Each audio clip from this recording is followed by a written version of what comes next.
whole point of life cycle analysis is just to understand, the life of that product.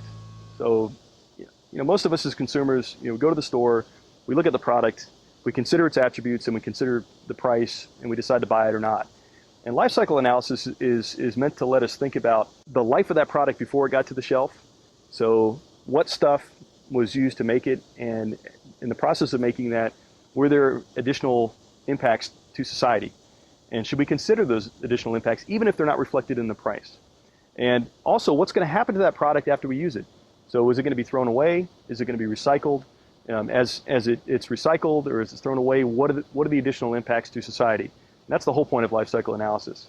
And there are some products that are better throughout some portion of their life and some products that are worse. And understanding those impacts can allow you to be a more educated citizen and really, vote your preferences. Well, one good example is the case of tuna fish. So canned tuna fish, the impact of catching the tuna that go into the can on dolphins. And so a couple of decades ago, it came to light that the process of netting the tuna was actually also catching a lot of dolphins.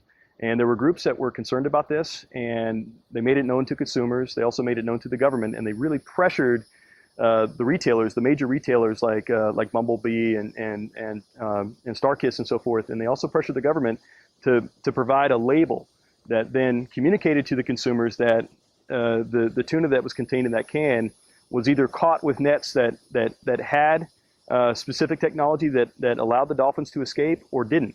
And so the presence of that dolphin-safe tuna label let consumers know that this particular can of tuna fish had a lot fewer negative externalities in terms of its impacts on the dolphin. These days, it's really hard to find any tuna fish on the market that don't have that label. And clearly that's what consumers wanted, but it wasn't until they made their voice heard that the retailers were able to respond and the government was able to provide a mechanism to allow the label.